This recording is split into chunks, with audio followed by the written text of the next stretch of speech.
Happy New Year, everyone. 2020. Welcome to the future. And who would have thunk politics marches on? Doesn't matter if it's New Year's Eve or New Year's Day. Politics is happening all the time. So we march into the future and still trade deals are being made, back channels are being used, and politics is happening in real time. And it requires a lot of attention. Careful, close attention paid to all of the things that are happening, right? You've got to be plugged in. Trump's making moves. China's making moves. Here's the CBC News reporting, quote, Trump says first phase of China deal to be signed January 15th. Details of the December 13th agreement remain unclear as no text has been released and China has not publicly confirmed the U.S. claim that it will almost double its purchase of American goods. Wow, right? And this is Katie Simpson. She's reporting on this. This is 19 hours ago, so this happened yesterday at 1:36 p.m., New Year's Eve. And Katie Simpson says, remember, Canada is watching this closely. Prime Minister Justin Trudeau has previously asked the Trump administration to hold off on a final agreement with China unless the two detained Canadians are released. So, I mean, this is happening, right? You'd think that maybe Donald Trump would call Prime Minister Justin Trudeau to let him know the update on this big deal and talking about Meng Wanzhou and all of the files that are up in the air with regard to this. And you look at the itinerary and you think Justin Trudeau's been on the whole time. This itinerary says, right, Prime Minister's itinerary for Wednesday, January 1st, and it says Ottawa, Ontario, January 1st, right? And if you scroll down, that's true all the way down to the 20th, right? 23rd, Ottawa, Ontario. But there's a trick. When you click, what is he doing? Oh, he's in Costa Rica. This is December 20th, right? And that's true of every day up until today. He's been in Costa Rica. Justin Trudeau is in Costa Rica. And if you didn't know that, fine. It's been in the press. It's not like it's a secret, but I just thought this was wild that the itinerary, the quick look itinerary is showing where the news is being originated, like is being produced, is originating from. And not what the itinerary is, where he is. Oh, he's in Costa Rica. I guess that would make it easy to see when he was out of the country for whatever, or personal days or whatever. You have to click into each and every single one to see what he's doing. Wow. So all of my buildup, all of my hyperbolic stuff about how politics keeps moving, it does. I wasn't lying, but Justin Trudeau's in Costa Rica surfing. So what are you going to do? I mean, I guess presumably Prime Minister Freeland is looking after this, Katie, right? Is Miss Freeland been in contact with Mr. Trump? Oh, Mr. Trump hates her? Oh, okay. Carrying on, I'm just going to read the rest of her tweets here. Also, we reported before Christmas on CBC The National, Canada's effort to convince the Trump administration to hold off on an agreement with China started months ago under Ambassador David McNaughton. He's the ambassador who was removed, I believe. And carrying on, a source with direct knowledge of the situation told CBC News that McNaughton urged the U.S. to look at the detained Canadians as Americans since the U.S. put Canada in this position in the first place. Oh, that's a little bit of victim blaming, eh? Well, not victim blaming, but a little bit of you did this to us, so it's your responsibility to sort it out. It is actually Canada's responsibility. If Justin were smart, he would have just canceled the landing request from the plane and said, oh, I'm sorry, there's a problem with the airport for whatever reason. I guess you'll have to land in the States and make it Donald Trump's problem. Chess, not checkers, right? But Justin's not even playing. He's in Costa Rica. So, and the deputy prime minister is a former journalist, George Soros acolyte. So take for that what you will, right? Back to this, and it's just history. Beijing detained Michael Korvig and Michael Spavor after Canada arrested Huawei executive Meng Wanzhou on an American extradition request. The detention of the two Canadians has widely been seen as retribution by China. McNaughton is said to have argued that if the position were reversed, the U.S. would expect Ottawa to hold off on any deal with Beijing if Americans had not been detained. Here's our broadcast, and there's the broadcast. I don't think the situation could be reversed, but I mean, again, it's a matter of leadership and a matter of personality. And well, one of the leaders is making trade deals with China 19 hours ago, and the other has been on a surf vacation since at least December 20th. So, your tax dollars at work. Happy New Year. 2020 ringing it in, just like 2019 was rung in as well. I think Justin was on vacation then as well. But still, what are you going to do, right? We voted him back in. Everybody happy? I mean, I know my audience, we're not happy, but There's a lot of people who just fine with that. In fact, there's a lot of people who would go to this page and say, no, he's working the whole time. He was working. It's at Ottawa. I've had arguments on Twitter based in less fact. Moving on to our last story, I think. No, there's one more after this one. Moving on to the immigration story. This is interesting. Reported yesterday at 4:05 p.m., immigration program to sponsor parents, grandparents postponed. So this is a very popular program. The Conservatives were not popular for how they administered it. The Liberals had lawsuits levied against them for how they administered it in 2019. So Mendocino's changing it, but they're postponing it first. Here we go. The federal government has hit a pause on a popular immigration program that allows people to sponsor their parents or grandparents to come to Canada. The Parents and Grandparents program normally opens for application once a year and often in January. Now, I want to point out, grandparents are usually fairly old, and old means expensive on the healthcare system. In Australia, immigrating to Australia, if you are over 45 years of age, you cannot immigrate to Australia. They will not allow it. You are not allowed to come to Australia if you're over 45. So parents and grandparents of people who are coming here are expensive. It is very expensive. Why is it expensive? Because of healthcare costs. Because they are going to get sick and they are going to die. And that's expensive with regards to healthcare. So it's very, very, interesting how popular the program is, all of those things, but it's expanding a cohort that has never paid into taxes and will extract as much as any Canadian would, and sometimes more. So interesting, right?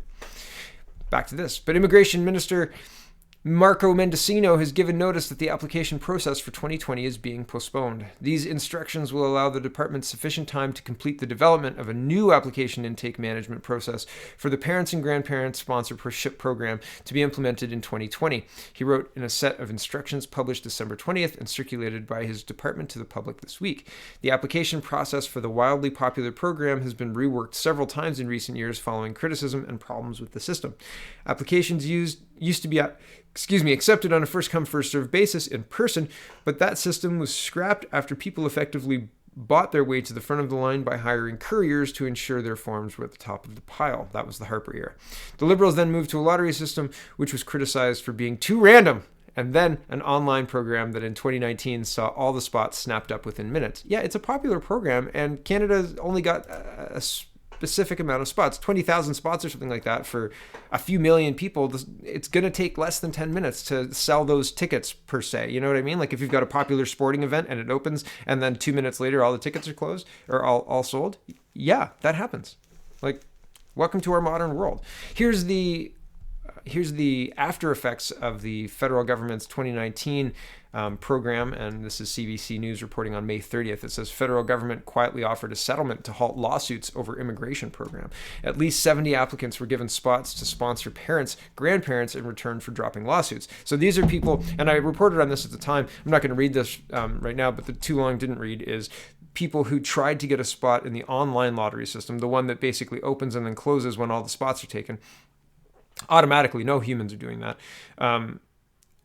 Was hit by lawsuits saying it was unfair because of randomness, and there's details in here that don't matter necessarily to this story, but it's interesting. I mean, they're trying to fix it, but I don't know that they're going to fix anything materially, right? There's still going to be a massive influx of expensive people, and well, ideologically, that's not great for Canada, right? And well, ideologically, that's not great for me because I don't think that's great for Canada.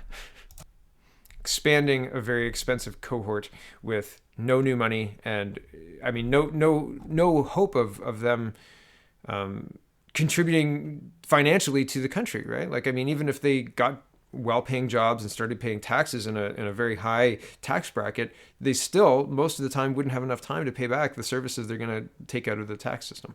So how does that work? What's the argument for that? That's what I'm trying to say. In the same realm, immigration and lax borders, here's an example of just an awful example of the dangers of having open borders. And I had not an argument, a discussion with some family over this break, and they were anti-Trump and pro-immigration. And they were trying to say that Trump talks about Mexicans as if they're rapists and this and that. And I said, no. I said, what he's saying is if you don't have a border, the bad people, the people who have records in Mexico, come across because they don't have records here. And then those bad people do the same bad things they did in Mexico to get the record in Mexico that they're running from in wherever they are, but they're protected because it's a sanctuary city. Oh, you're an illegal immigrant. We're not going to prosecute this because that'll send you back. I'm not going to check your history, which has been, there's many examples with the Canadian border with people crossing over and having extensive rap sheets and just getting let go because of human rights or something to that effect. It's unbelievable. But the same thing happens in sanctuary states down south. And California is a good example. And then these people go out and they commit crime. And if you look at the crime statistics, people who are illegally in the state or wherever they are have a huge representation on the list of people committing crime. And the people who are born in and represent the state and have invested interest in the place that they live don't, right? They're not committing the crimes. It's people who are coming there because of the lax laws and explaining this to people. And then well, I mean, the conversation was the conversation. It was with family, so I had kid gloves on. But still, the point is, it doesn't make anyone safer to go easy on people and let them into the country. Or even, I mean, this is a different situation he walked in. Here's the article. It's CBC, and it was reported December 30th. It says, shoplifting report in Halifax leads to arrest of Texas homicide suspect. A man wanted for homicide in Texas was arrested Monday afternoon after an alleged shoplifting incident at a business in Halifax. Police say they received a call at 12:44 p.m. Atlantic time about an alleged shoplifting by a man at a business in the 200 block of Chain Link Drive in the Bayers Lake Business Park. When officers arrived and tried to arrest the man, he fled. Police said officers followed him on foot and arrested him at 1:15 p.m. Wisenhand was not armed when he was arrested, but police say he did have a dog with him. The dog has been turned over to a shelter. Halifax police said officers with Canada Border Services have now taken Weinstand into custody. RCMP have been looking for Weinstand since he entered Canada illegally near Haskett, Manitoba, just north of the Walhalla, North Dakota. North of Walhalla, North Dakota. Sometime during the week of June 24th, his vehicle was found in the state about 3 kilometers from the Canadian border. He's a suspect in the homicide of 78-year-old Burton Dwayne Sanborn in Eastern County, Texas, about 170 kilometers southwest of Dallas-Fort Worth area. The preliminary autopsy showed Sanborn suffered severe head trauma, according to local television stations. So, like I said, dangerous people are coming in and using the lax laws to, I mean, well, I don't know if this person reoffended specifically, but the potential, the longer he stayed here, the potential for reoffending is high. And I mean, yeah, he's shoplifting, but that's not murder. So who knows if he's going to take his further law breaking, jumping border, that's illegal. Shoplifting, that's illegal. Is he going to go for the trifecta? Is he going to kill somebody too? Maybe if he wasn't caught. Right? Maybe if the shopkeeper says, oh, he's probably somebody who's down on his luck and I won't call the police to help him out. Right? See how laws help? Right? It's just one of those things. It drives me crazy. So welcome to 2020. It looks like it's going to be just as fun as 2019.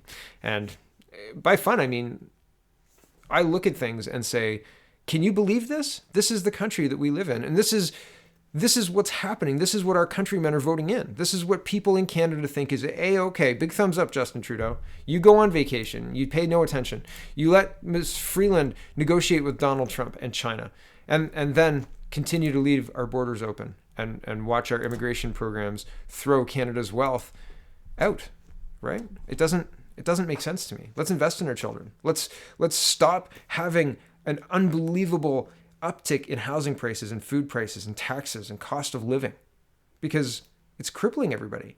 Nobody can have children. Nobody could even buy a house. My kids and I are watching My Pet Monster, and the houses in the neighborhood are giant.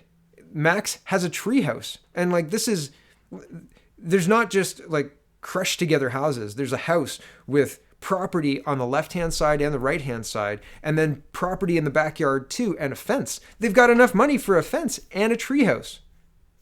It's incredible, right? Like, how have we become so complacent that housing is tiny houses put into people's backyards now, and that's seen as a win. It is offensive. Our wealth is being taken, redistributed. And for what? For what? Thanks for watching, everybody. Happy New Year. Have a wonderful, wonderful day.